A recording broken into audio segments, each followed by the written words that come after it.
ഒരു നിമിഷം കണ്ണുകളടയ്ക്കാം, നമുക്ക് പ്രാർത്ഥിക്കാം. സർവ്വലോകങ്ങൾക്കും നാഥനായ യേശുവേ, ഈ തിരുവള്ളിയാഴ്ച ദിവസം നിന്റെ മൊഴികളെ ധ്യാനിക്കുവാനായി കടന്നു വന്നിരിക്കുന്ന നിന്റെ മക്കളെ നീ അനുഗ്രഹിക്കണം. ഈ മൊഴികൾ കേട്ടുമറക്കുന്നവയായല്ല, മറിച്ച് ഹൃദയത്തിൻ്റെ ആഴങ്ങളിൽ പതിച്ച് നമ്മുടെ ജീവിതത്തെ രൂപാന്തരപ്പെടുത്തുവാൻ നമ്മെ സഹായിക്കണമേ. അടിയൻ്റെ വായോടുകൂടി ഇരിക്കണമേ. അടിയൻ്റെ വായിലെ വാക്കുകളും അങ്ങേ മക്കളുടെ ഹൃദയത്തിലെ ധ്യാനവും അങ്ങേക്ക് പ്രസാദകരമായിരിക്കട്ടെ. ആമേൻ. ഇന്ന് ദുഃഖവെള്ളി. ഇങ്ങനെ ഒരു മൊഴി പറയുവാൻ അവസരം തന്ന നമ്മുടെ പ്രിയപ്പെട്ട അച്ഛനായ ബിപിൻ അച്ഛനോടുള്ള നന്ദിയെ ഞാൻ എൻ്റെ ഹൃദയത്തിൻ്റെ ഭാഷയിൽ അറിയിച്ചു കൊള്ളട്ടെ. വീണ്ടും ഒരു നോമ്പ് കാലഘട്ടത്തിൻ്റെ അവസാന നാളുകളിലേക്ക് നാം എത്തിയിരിക്കുകയാണ്. നാം എല്ലാ വർഷവും പെസഹ വ്യാഴവും ദുഃഖവെള്ളിയും അതുപോലെ ഉയർപ്പ് തിരുനാളും ആഘോഷമായി ആചരിച്ചു പോരുന്നു. 2 ആഴ്ചകൾക്ക് മുൻപ് നമ്മുടെ ഈ സഭയിൽ നമ്മുടെ പ്രിയപ്പെട്ട അച്ഛനായ ബസലേൽ അച്ഛൻ ഇവിടെ വന്ന് 3 ദിവസം ഒരു ധ്യാന പ്രസംഗം നടത്തി. നമ്മുടെ ഹൃദയങ്ങളെല്ലാം ആത്മീയ ഉണർവിലേക്ക് കൊണ്ടുപോയ വചനമായിരുന്നു ആ 3 ദിവസവും നമ്മൾ കേട്ടത്. ഈറനണിയാതെ ഒരു കണ്ണുകൾ പോലും ഉണ്ടായിരുന്നില്ല എന്ന് നാം ആ വചന ധ്യാനത്തിലൂടെ മനസ്സിലാക്കിയിരിക്കുന്നു. അത്രമാത്രം നമ്മെ ആത്മീയതയിലേക്ക് കൊണ്ടുപോയ 3 ദിവസങ്ങളായിരുന്നു ആ 3 ദിവസങ്ങൾ. പക്ഷേ അത് കഴിഞ്ഞു, അച്ഛൻ പോയി, നമ്മുടെ ആത്മീയതയും പോയി. ഇവിടെ എനിക്കൊരു കഥയാണ് ഓർമ്മ വരുന്നത്. ഒരു പള്ളിയിൽ വളരെ സുവിശേഷ ധ്യാനം നടക്കുകയാണ്. ദൈവത്തെ ആർപ്പ് വിളിച്ചുകൊണ്ട് ഹല്ലേലൂയ പാടിക്കൊണ്ടും ദൈവനാമത്തിന് സ്തുതി പറഞ്ഞുകൊണ്ടും ജനങ്ങളിങ്ങനെ ആർത്ത് പാടുകയാണ്. ഈ അവസരത്തിൽ ആ ആലയത്തിൽ നിന്നും ഒരാൾ പുറത്തേക്ക് കടന്നുപോയി. പുറത്തു പോകുമ്പോൾ ആ ആലയത്തിൻ്റെ അവസാന പടിയിൽ പിശാച് അവിടെ നിൽക്കുകയാണ്. ഈ മനുഷ്യൻ പറഞ്ഞു, നിങ്ങൾ എന്തിനാണ് ഇവിടെ നിൽക്കുന്നത്? പള്ളിയിൽ എല്ലാവരും വളരെയധികം ഉണർവോടെ ആത്മീയമായ സംതൃപ്തിയോടെ ദൈവത്തെ ആരാധിച്ചു പോരുന്നത് നീ കണ്ടില്ലേ എന്ന് ചോദിച്ചു. അപ്പോൾ സാത്താൻ പറഞ്ഞ ഒരു മറുപടി, പള്ളിയിൽ അവർ ആരാധിച്ചോട്ടെ, എന്തു ചെയ്തോട്ടെ, പക്ഷേ ഈ പടി ഇറങ്ങുമ്പോൾ അവർ എൻ്റെ കൂടെയാണ് എന്നതാണ് സത്യം. അതായത് നമ്മുടെ ആത്മീയത ഇത്രയാണ് എന്നതാണ് അതിലുള്ളൊരു സത്യം. നമ്മുടെ നോമ്പ് എന്നത് മഴക്കാലത്ത് കുട പിടിക്കുന്നത് പോലെയും വേനൽക്കാലത്ത്, അതായത് ചൂടുള്ളപ്പോൾ ഫാൻ ഇടുന്നത് പോലെയും ആണെന്നാണ് നമുക്ക് തോന്നുന്നത്. കാരണം മഴക്കാലം കഴിഞ്ഞാൽ നാം കുട മടക്കി പിടിക്കും, അതുപോലെ ചൂടുകാലം കഴിഞ്ഞാൽ നാം ഫാൻ ഓഫ് ആക്കും. ഇത്ര മാത്രമേ ഉള്ളൂ നമ്മുടെ ആത്മീയമായ ആ ഒരു ഉണർവ് എന്നാണ് എനിക്കിവിടെ പറയുവാനുള്ളത്. നമ്മൾ ഇങ്ങനെ ആകരുത്. പ്രാർത്ഥനയ്ക്കും അനുതാപത്തിനും ശുദ്ധീകരണത്തിനും വിട്ടുവീഴ്ചയ്ക്കും സ്നേഹത്തിനും അതുപോലെ പ്രത്യേക വർജനത്തിനുമായി നീക്കിയിരിക്കുന്ന ഒരു കാലയളവാണ് നമ്മുടെ ഈ നോമ്പുകാലം എന്ന് പറയുന്നത്. ഈ നോമ്പിൽ ക്രൂശിനെക്കുറിച്ചും ക്രൂശിതനെക്കുറിച്ചുമുള്ള ചിന്തകൾക്കാണ് നാം പ്രാധാന്യം കൽപ്പിക്കുന്നത്. മാനവരാശിയുടെ പാപപരിഹാര യാഗമായി നമ്മുടെ പ്രാണനാഥനായ കർത്താവ് ക്രൂശിൽ തൂങ്ങിക്കിടക്കുകയാണ്. ഒരു നിമിഷം നമ്മുടെ ഹൃദയങ്ങളെ ഏകാഗ്രമാക്കിക്കൊണ്ട് നമുക്ക് ആ കാൽവരിയിലേക്ക് കടന്നു ചെല്ലാം.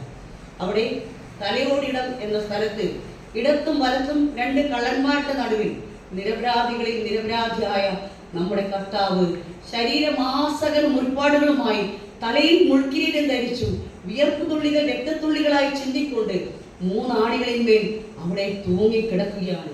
പ്രാണം വേദനയോടെ കിടക്കുകയാണ്. ഈ വേദനകൾക്കിടയിൽ കിടന്നുകൊണ്ടാണ് കർത്താവ് 7 മൊഴികളെ സംസാരിച്ചത്.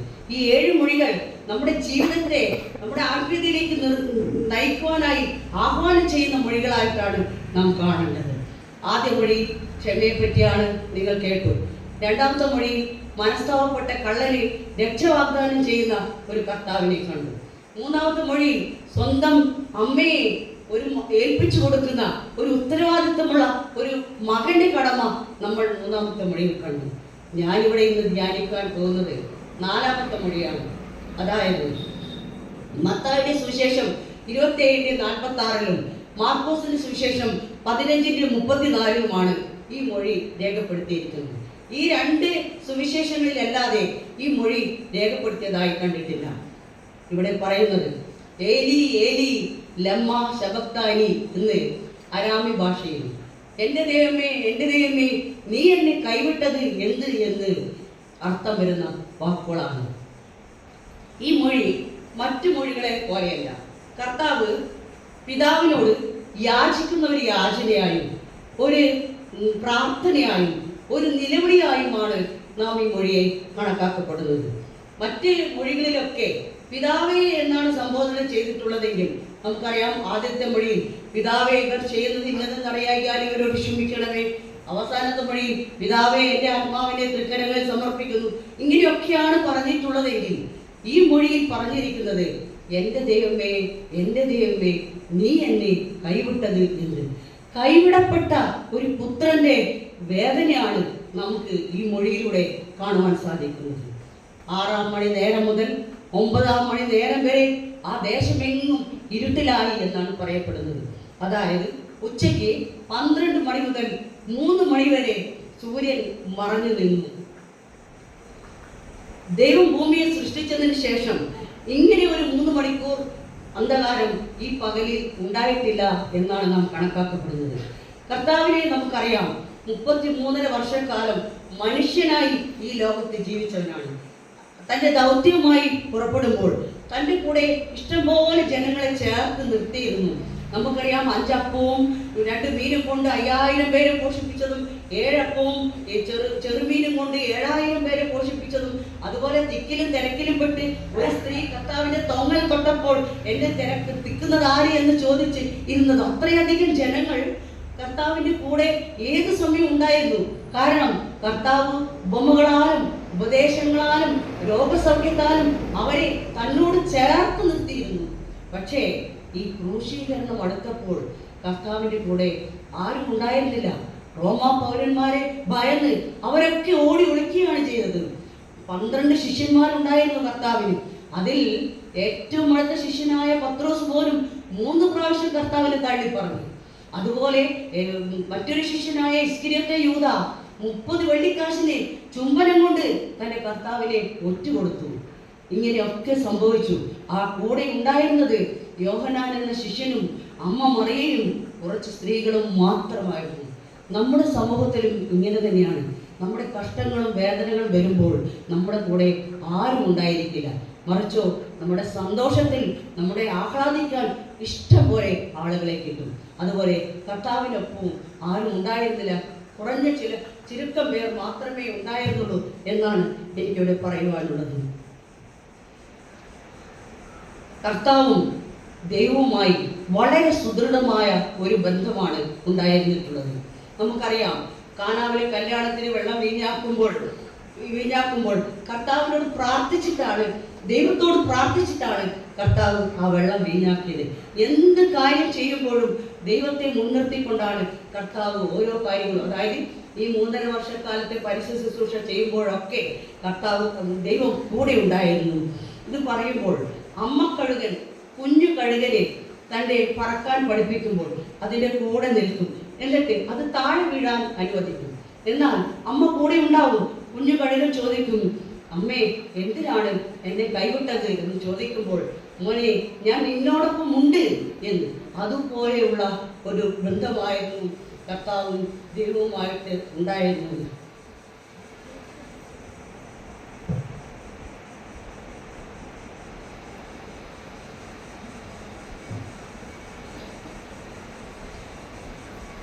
എന്നിരുന്നാലും ആ ഇരുട്ടിൽ കർത്താവ് പറഞ്ഞതാണ്, എൻ്റെ ദൈവമേ, എൻ്റെ ദൈവമേ, നീ എന്നെ കൈവിട്ടത് എന്ന് നിലവിളിച്ചു. പ്രകൃതി പോലും യേശുവിനെ കൈവിട്ട നിമിഷങ്ങളായിരുന്നു അത്. ഇരുളിൻ്റെ അധികാരം അവസാനിപ്പിക്കാൻ ലോകത്തിൻ്റെ വെളിച്ചമായവൻ ഇരുളിലായി. ഈ പകലിൽ ഇരുൾ നിറഞ്ഞാൽ ഒരു രാജാവിൻ്റെ മരണമോ ഒരു പട്ടണത്തിൻ്റെ നാശമോ സംഭവിക്കുന്നതിൻ്റെ സൂചനയായി കാണുമെന്ന് യഹൂദ സാഹിത്യകാരനായ ഫൈലോ പറഞ്ഞിട്ടുണ്ട്. അതുപോലെ തന്നെ ആമോസ് പ്രവാചകന്റെ പുസ്തകം 8-ാം അധ്യായം 9-ാം വാക്യം പറയുന്നു, അന്ധകാരം ദൈവത്തിൻ്റെ ക്രോധത്തെ സൂചിപ്പിക്കുന്നു എന്നാണ്.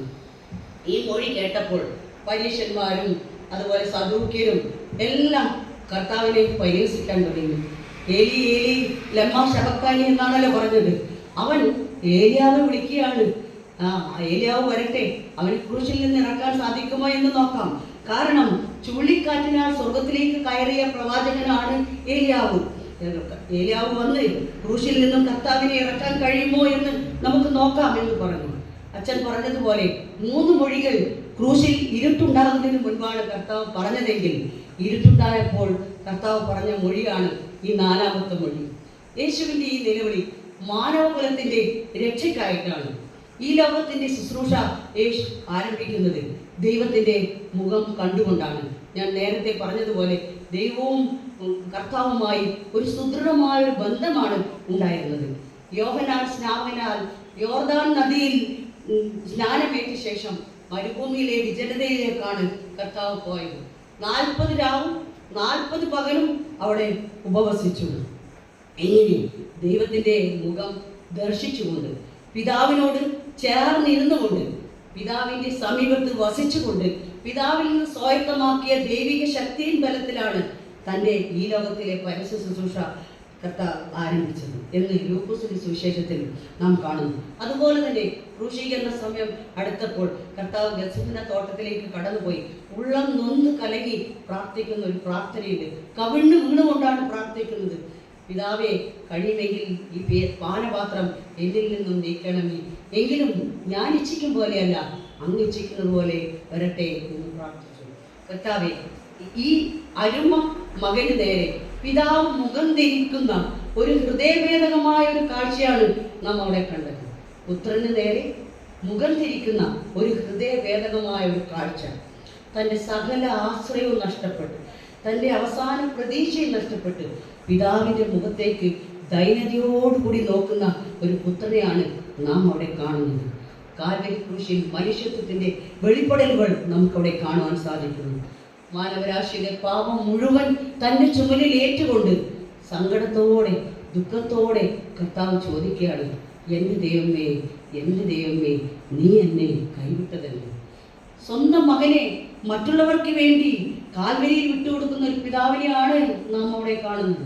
നമുക്കറിയാം, ഉൽപ്പത്തി പുസ്തകത്തിൽ അബ്രഹാം പിതാവ് തൻ്റെ മകനെ മോറിയാമലയിൽ ബലി കൊടുക്കുവാനായി ദൈവത്തിൻ്റെ ആജ്ഞപ്രകാരം കൊണ്ടുപോയത് അനുസരണയോടെ അത് ചെയ്തതും ദൈവം അതിനെ വിലക്കിയതും.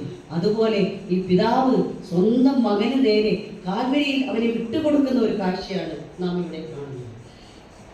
എന്തുകൊണ്ടാണ് ദൈവം ഇങ്ങനെ പുത്രന് നേരെ മുഖം തിരിച്ചത്? നിങ്ങൾ ആലോചിച്ച് നോക്കിയിട്ടുണ്ടോ? അതിനുള്ള ഉത്തരം 2 ദിവസങ്ങൾക്ക് ശേഷമാണ് നാം ഇവിടെ കാണുന്നത്.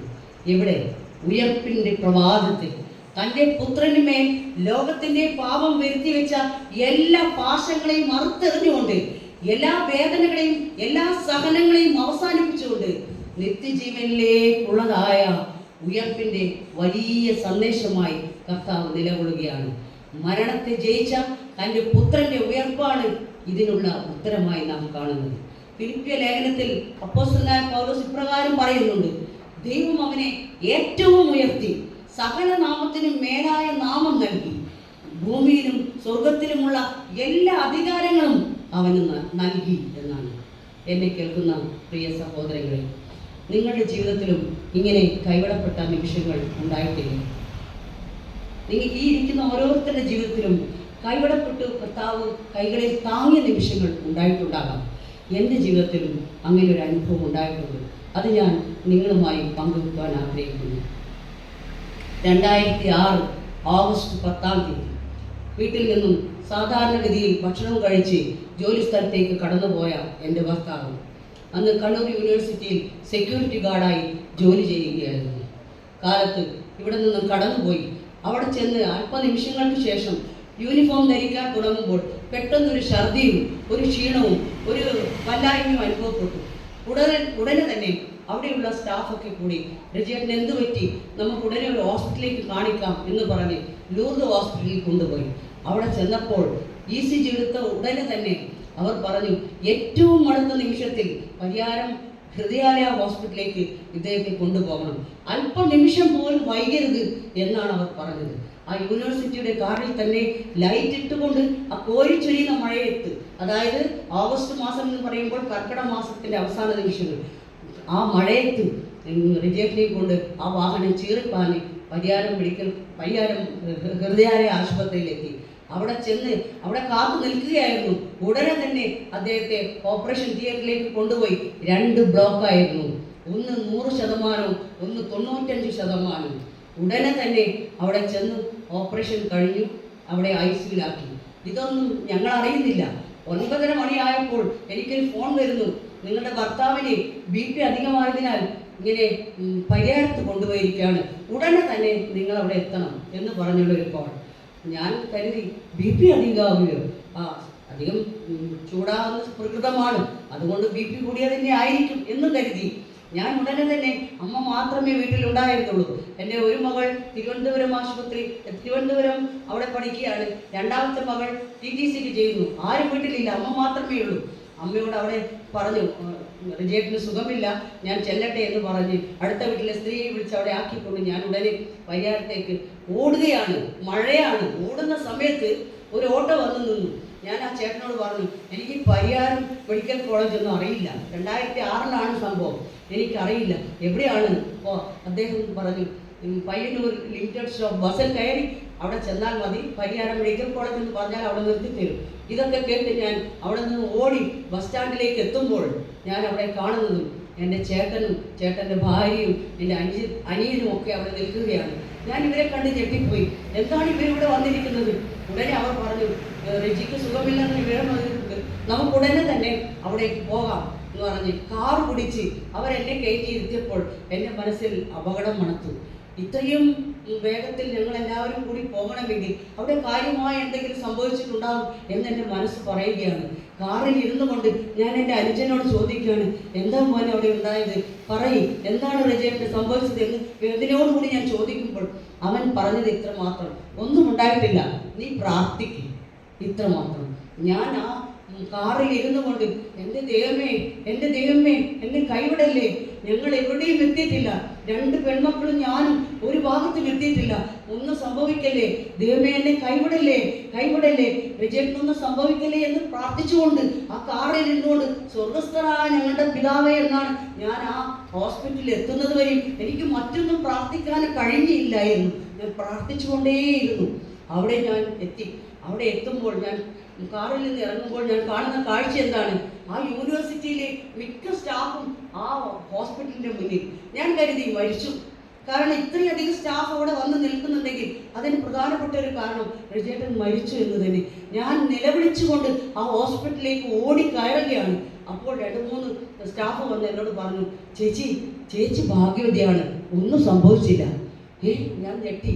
ചേച്ചി ഭാഗ്യവതിയാണ്, വലിയൊരു ഓപ്പറേഷൻ നടന്നു, 2 ബ്ലോക്കായിരുന്നു, ആൻജിയോപ്ലാസ്റ്റ് ചെയ്തു, അതുകൊണ്ട് ഇപ്പോൾ റിജേട്ടന് പ്രശ്നമൊന്നുമില്ല, ICUവിലാക്കിയിരിക്കണം. ഞാൻ ഞെട്ടിത്തെറിച്ചു പോയി. എന്ത് ആൻജിയോപ്ലാസ്റ്റ്, എന്ത് ആൻജിയോഗ്രാം, ഇതൊന്നും എനിക്ക് അറിയേയില്ലായിരുന്നു. വീട്ടിൽ നിന്ന് നല്ലതുപോലെ കടന്നുപോയ എൻ്റെ ഭർത്താവിന് ഇങ്ങനൊരു അസുഖമോ, ഇങ്ങനെയൊരു പ്രശ്നമോ?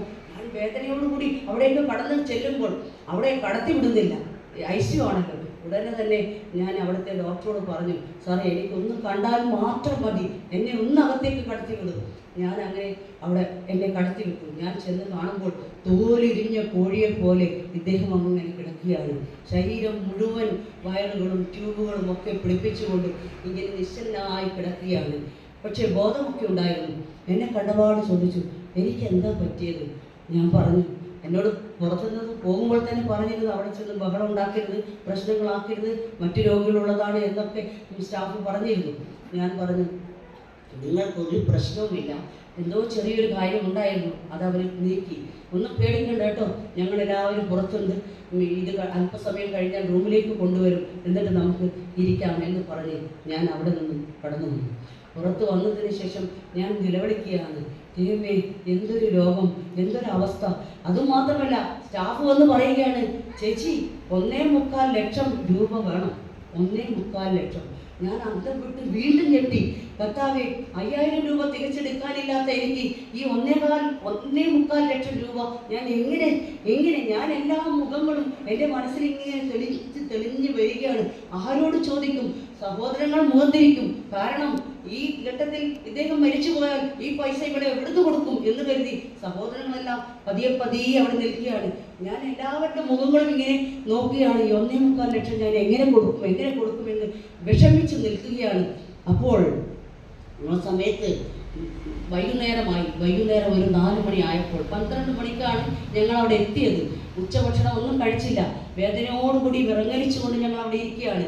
അപ്പോൾ ഒരു വൈകുന്നേരം 4 മണി ആയപ്പോൾ ആ കണ്ണൂർ യൂണിവേഴ്സിറ്റിയിലെ വൈസ് ചാൻസലറായ ഡോക്ടർ ചന്ദ്രമോഹൻ എന്ന കാർഡിയോളജിസ്റ്റ് അവിടേക്ക് കടന്നു വന്നു. എൻ്റെ സമീപം വന്ന് എൻ്റെ തോളിൽ തട്ടിക്കൊണ്ട് പറഞ്ഞു, ഒന്നുകൊണ്ടും പേടിക്കേണ്ട കേട്ടോ, അതിനുള്ള കാശൊക്കെ ഞങ്ങൾ അടച്ചു. യൂണിവേഴ്സിറ്റിയിൽ ആദ്യമായിട്ടാണ് ഇങ്ങനെ ക്രിട്ടിക്കൽ സ്റ്റേജിൽ ഒരു രോഗി ഉണ്ടാകുന്നത്. അതും അദ്ദേഹം കാർഡിയോളജിസ്റ്റ് ആയതുകൊണ്ട് അയാൾക്ക് അതിൻ്റെ പ്രയാസം മനസ്സിലായി. അയാളുടെ അഭിപ്രായ പ്രകാരമാണ് അവിടെ ഓപ്പറേഷൻ നടത്തിയത്. ഞങ്ങളോട് വരാൻ പറഞ്ഞത് ഈ ഓപ്പറേഷന് സൈനിട്ട് കൊടുക്കുവാനാണ് എത്രയും പെട്ടെന്ന് എത്തുവാൻ വേണ്ടി ഇവിടെ വിളിച്ചു പറഞ്ഞത്. പക്ഷേ അയാളുടെ വാക്കിൻ്റെ മേൽ ആ ഓപ്പറേഷൻ നടന്നു. അതിന് വേണ്ടുന്ന കാശും ആ യൂണിവേഴ്സിറ്റി കൊടുത്തു. ദൈവത്തിന് സ്തോത്രം. ആ ദൈവദൂതനെ പോലെ അദ്ദേഹം കടന്നു വന്ന് ഞങ്ങളുടെ അടുത്തേക്ക് കടന്നു വന്ന് എന്നോടത് പറഞ്ഞപ്പോൾ എൻ്റെ ഹൃദയം പൊട്ടിപ്പോയി. കർത്താവേ, ഞാൻ ഇത്രമാത്രം വേദനിച്ച് നിലവിളിച്ചതിന് നീ എനിക്ക് നിന്റെ ശക്തി എനിക്ക് കാണിച്ചു തന്നുവല്ലോ എന്ന് പറഞ്ഞുകൊണ്ട് ഹൃദയം പൊട്ടി ഞാൻ നിലവിളിച്ചു.